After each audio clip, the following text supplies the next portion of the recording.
Jogja bersama saya dari Rumah Sakit Umum Daerah Sleman, Daerah Istimewa Yogyakarta. Ya, kali ini kita akan berbincang dengan topik bersama komunitas akhiri AIDS di tahun 2030 ya, walaupun masih panjang tapi yang pasti optimis ini ya. Ini bersama ada Bapak Bambang Sugianto Eskepners. Beliau adalah Case Manager HIV AIDS dari RSUD Sleman Daerah Istimewa Yogyakarta ya. Kita akan sapa dulu kali ini pendengar ya. Selamat siang Pak Bambang. Ya, di unmute dulu barangkali Pak Bambang. Iya, kami tidak bisa mendengar suaranya.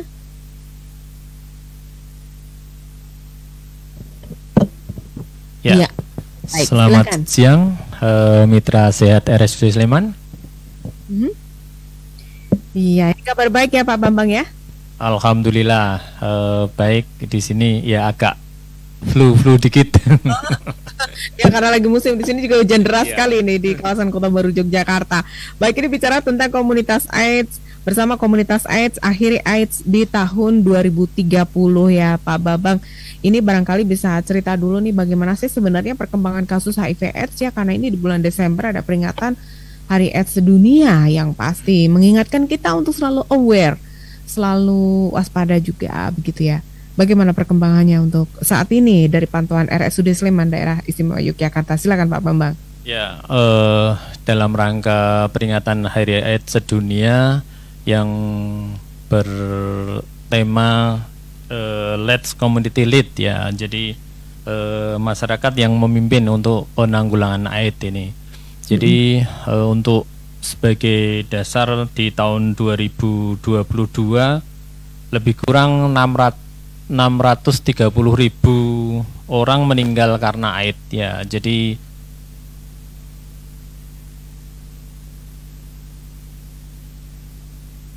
iya. Baik.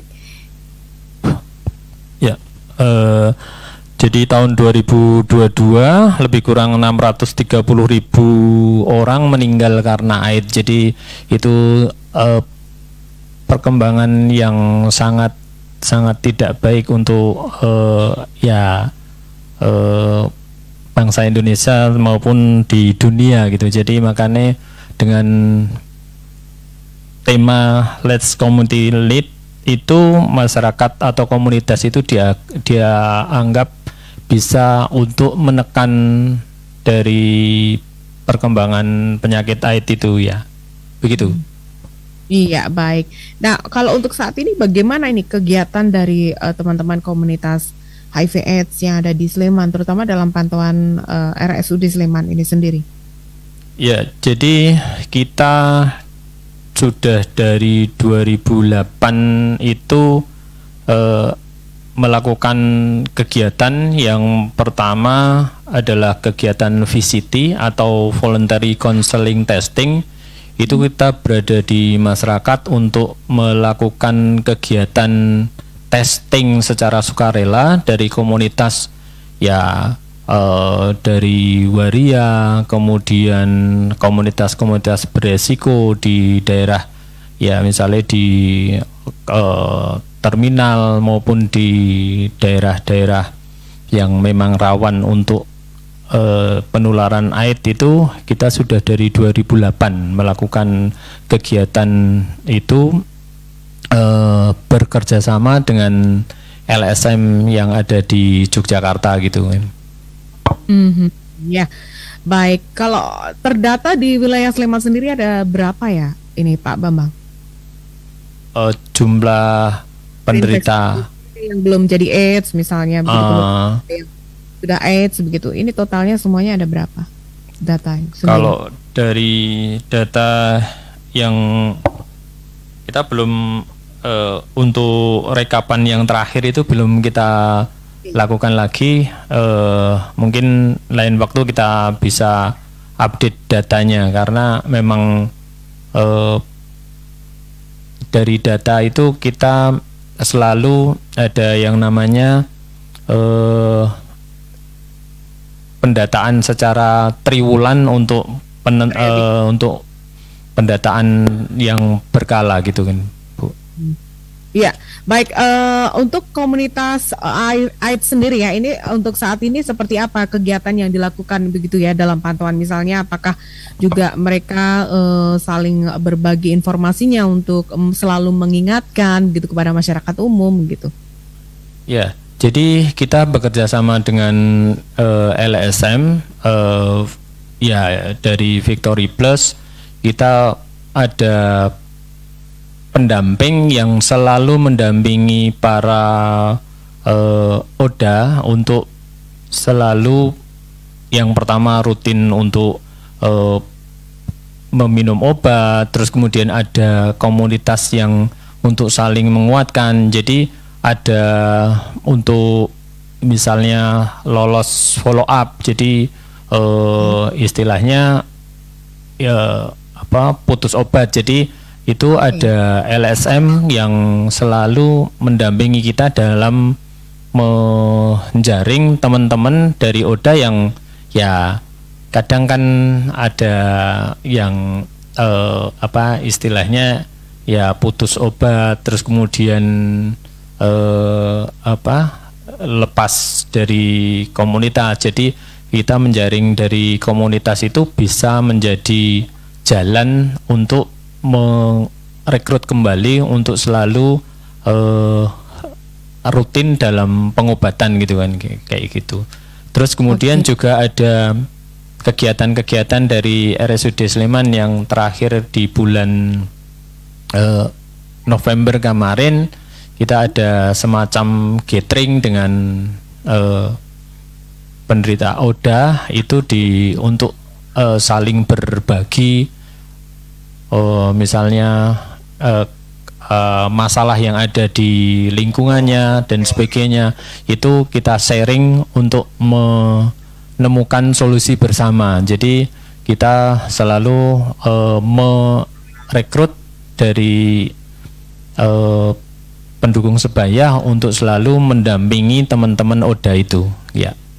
Iya, mendampingi teman-teman ODA ya untuk sejauh ini yang dilakukan ya. Baik, nah kali ini juga tentunya mungkin ada semacam support yang diberikan oleh RSUD Sleman ya kepada teman-teman ODA ini, apa saja ini?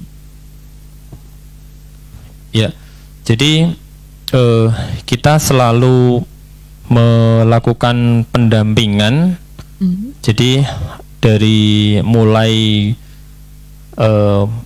penentuan terapi, terus kemudian jadi ada yang namanya konselor di sini yang selalu mendampingi para ODA itu sehingga tidak lolos follow up. Jadi mulai dari pengobatan, terus kemudian apakah ada reaksi alergi atau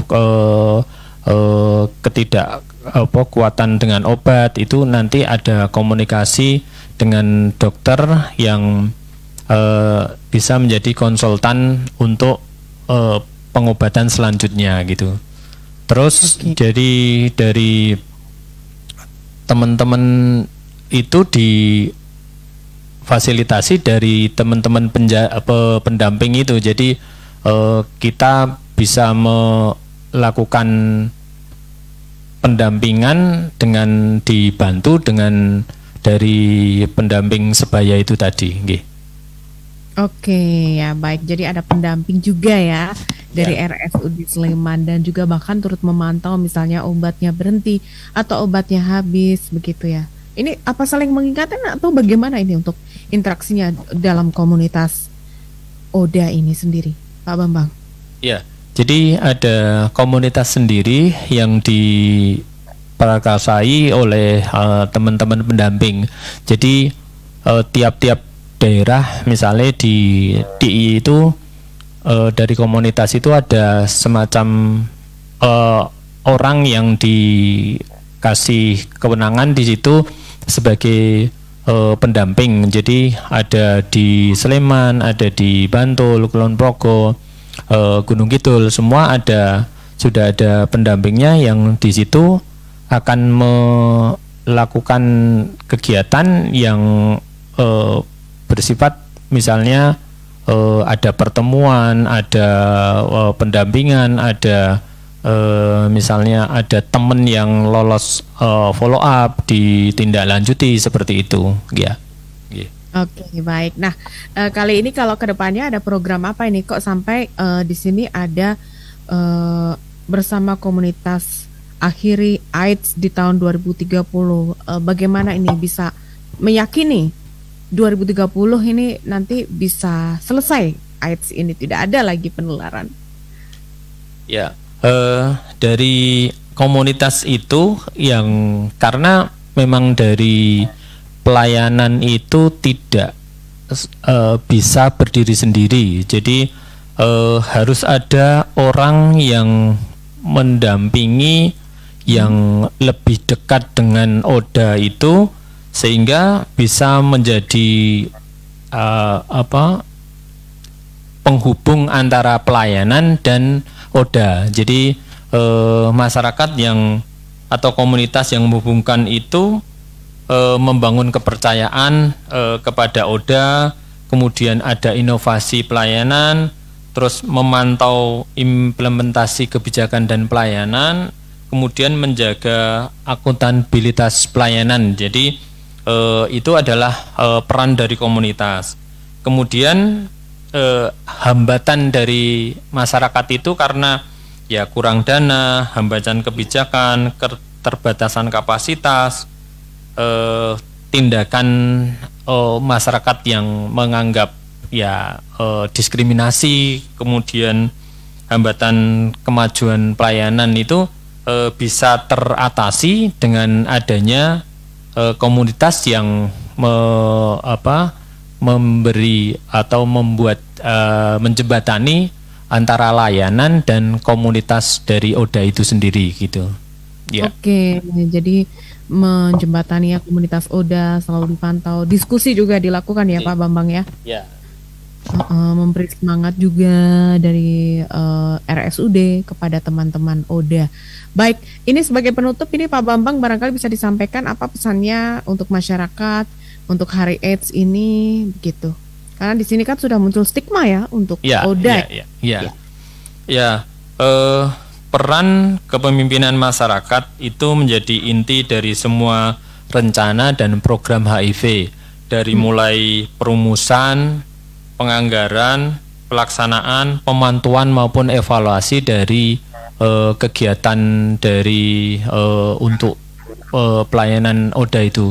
Jadi kita tidak bisa layanan tidak bisa berdiri sendiri tanpa peran komunitas yang mana itu sebagai jembatan dari ODA ke pelayanan sehingga program penanggulangan HIV/AIDS ini dapat berjalan dengan lancar untuk menuju yang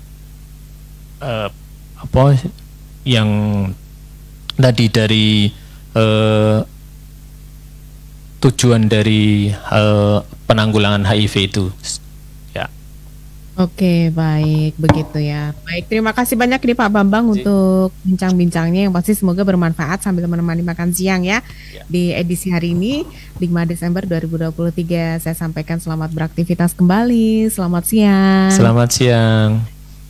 Iya.